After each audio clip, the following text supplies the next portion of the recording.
서울 창업허브와 함께하는 엔젤 및 엑셀러레이터 투자 유치 전략 교육과정 3강을 시작하도록 하겠습니다. 안녕하세요. 저는 제로톤 파트너스 김경태입니다. 이번 강의에서는 기업에 맞는 투자 라운드에 대한 설명을 하겠습니다. 투자 라운드라는 얘기를 들어보게 될 건데요. 투자를 유치하러 다니는 기업이라면 각 라운드별로 투자자를 만나게 됩니다. 그런데 투자를 유치하려고 하는 기업들이 가끔은 본인들의 투자 라운드 단계와 맞지 않게 투자사와 접촉을 하면서 시간을 허비하는 경우를 많이 보게 됩니다. 자, 지금 보시면 예비 투자 단계에서부터 시작해서 엔젤, 엑셀러레이터, 그 다음에 시드, 시리즈, IPO 이렇게 구분을 해봤는데요. 예비 투자 단계에 있어서는 초기에 창업을 하고 지인들이나 가족 위주로 초기 투자를 유치하게 되고, 또 이후에 엑셀러레이터나 엔젤을 통해서 팀 구성을 하면서 좀 투자를 좀 유치하게 되고, 그러면서 이제 VC 투자까지 이어지는 과정을 겪게 됩니다. 그런데 초기 투자를 받아야 되는 기업이 본인이 시리즈 A나 B를 투자를 주로 하고 있는 투자사에게 접촉을 해서 투자를 받지 못하는 경우가 왕왕 생깁니다.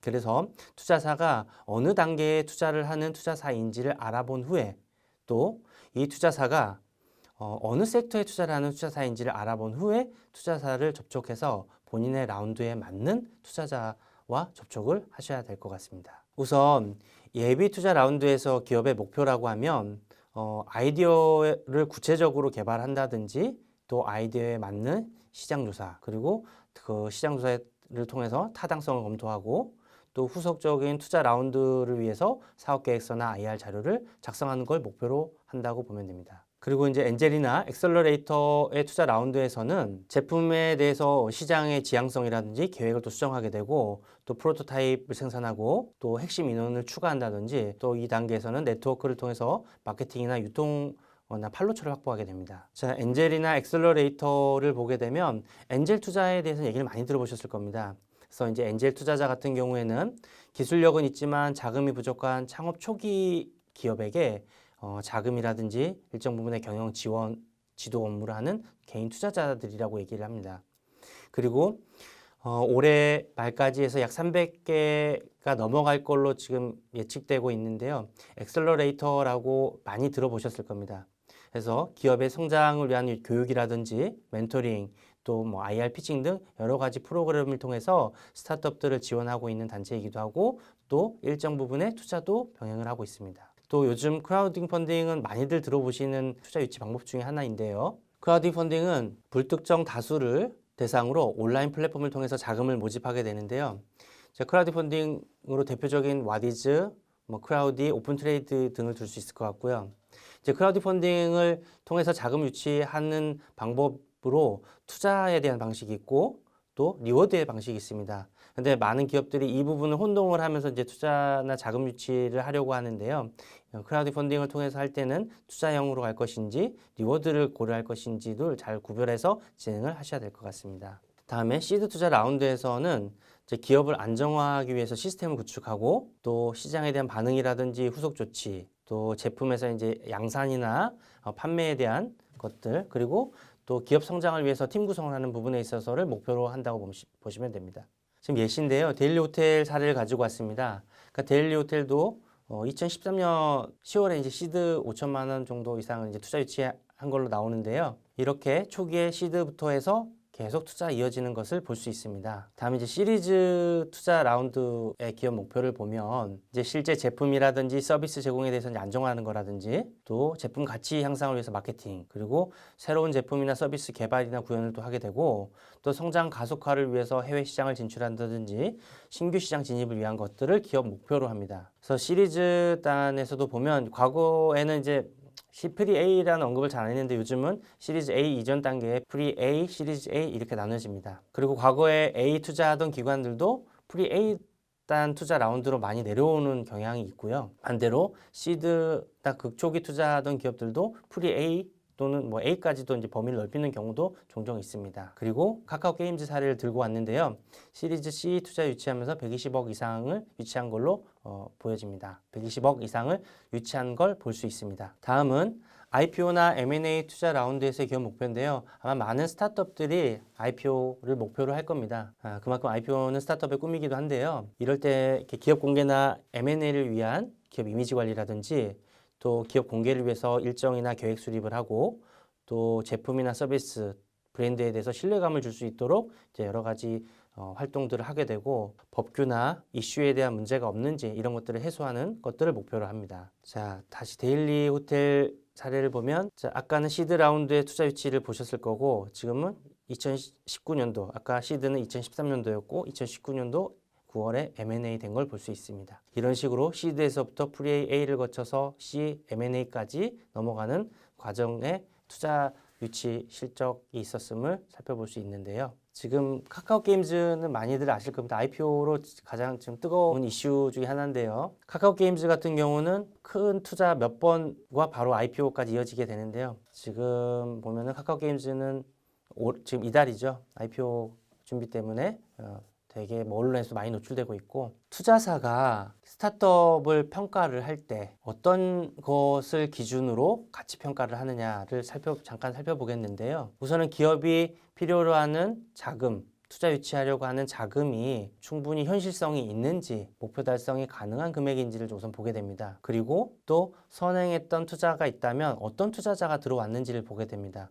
그게 친인척인지 지인인지 혹은 엔젤 투자인지 기관이라면 어느 기관에서 들어왔는지 투자자 유형을 보게 되고요. 또 팀에 대한 것도 아까 앞서서 강의에서도 언급을 했었지만 창업자 혹은 팀 구성하는 팀원들이 어떠한 경력을 갖고 있는지 또 어떤 성공 사례나 혹은 실패 사례를 갖고 있는지 그런 경력이 이번 사업에서는 어떻게 영향을 줄 수 있을지를 보게 됩니다. 또 해당 기업이 제시하는 사업이 경쟁이나 시장성이 있는지에 대해서 보게 되고 또 유사한 업체가 있다면 해당 업체에 대비해서 우리가 어떤 경쟁력이 더 있는 건지를 살펴보게 되고요. 또 이 기업이 제시하는 아이템이 시장에서 어느 정도 성과를 내고 또 충분한 이익 실현이 가능한지 그런 가능성은 충분한지 등을 보게 됩니다. 또 뭐 각종 지표들이 있겠는데요. 스타트업이 제공하는 지표들이 투자사에게 어떤 공감대를 형성하는지에 따라서 그 가치 평가가 달라지게 됩니다. 그리고 투자자를 만나기 위해서 준비해왔던 노력이나 이런 지표들이 투자사와 공감대 형성이 이루어질 수 있어야 되고 이런 지표들이 성장 가능성의 어떤 근거 자료로서 충분한 설득을 줄 수 있다면 이 또한 가치 평가에 좋은 영향을 줄 수 있을 것으로 보여집니다. 자, 그리고 스타트업들에게 많이 받는 질문 중에 하나인데요. 투자자를 만나려면 어떻게 해야 됩니까? 혹은 또 좋은 투자자를 만나려면 어떻게 해야 됩니까? 이런 질문을 자주 받게 됩니다. 과거보다 다양한 스타트업 행사들이 많아지면서 투자자들과 접촉할 수 있는 기회가 많아졌습니다. 그래서 기업들은 투자를 유치할 이제 준비를 하고 있다면 이런 네트워킹 행사라든지 데모데이나 IR 행사를 참여해서 적극적으로 명함을 주고 받으면서 투자자들의 연락처를 받는다든지 혹은 주변에서 투자받은 기업으로부터 투자사들을 네트워크를 이용해서 본인들이 그런 투자자들을 소개받아서 이게 접촉을 할 수 있다면 아무래도 콜드콜을 해서 투자사를 접촉하게 되면은 투자사를 만나기 어려울 가능성이 높습니다. 그래서 아무래도 이런 네트워킹 활동을 적극적으로 활용하거나 투자를 받은 주변 기업들을 통해서 투자사를 만난다든지 아니면 엑셀러레이터나 여타 스타트업들을 지원하는 기관을 통해서 스타트업을 지원하거나 엑셀러레이터라든지 스타트업을 지원하는 여러 기관들을 통해서 투자사를 요청을 받으면 아무래도 투자사를 만날 수 있는 가능성이 높아질 것 같습니다. 그리고 이런 기관들을 이용하다 보면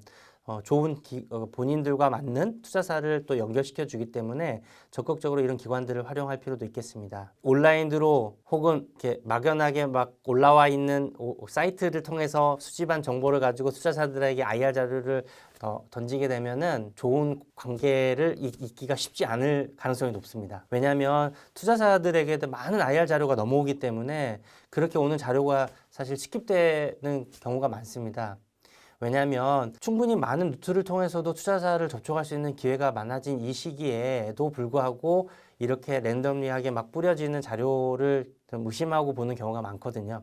그래서 좋은 네트워크를 활용할 수 있는 기회가 많기 때문에 그런 기관들을 충분히 활용하길 권하고, 다음에 어떤 투자자가 좋다 나쁘다를 얘기하기 이전에 본인과 맞냐 안 맞냐를 보는 게 중요할 것 같습니다. 그래서 본인들이 하려고 하는 비즈니스의 어떤 경험치나 또 과거에 그런 쪽 위주의 투자를 했던 포트폴리오가 있는 투자자를 만나는 걸 권하고, 또 본인의 아이템에 대한 관심이 많은 투자사를 만날 수 있기를 권합니다. 또한 해당 투자사가 가지고 있는 펀드의 성격을 보고 바이오 위주로 투자하는 투자사라면 플랫폼 비즈니스라는 회사 입장에서는 만나더라도 성공될 가능성이 높지 않습니다. 투자 유치 성공 가능성이 높지 않기 때문에 해당 투자사가 주로 투자하는 어느 섹터인지를 살펴본 다음에 투자사를 접촉해 보는 것도 중요할 것 같습니다. 이번 강의에서는 기업이 투자를 유치하려고 할 때 어느 단계의 투자 라운드를 돌면서 투자자를 만나야 될지에 대한 걸 살펴봤고, 다음 강의에서는 투자자가 어떤 기업에게 투자하는지를 좀 투자자의 입장에서 좀 살펴보는 시간을 갖도록 하겠습니다. 자, 강의 들어주시느라 수고 많았습니다. 감사합니다.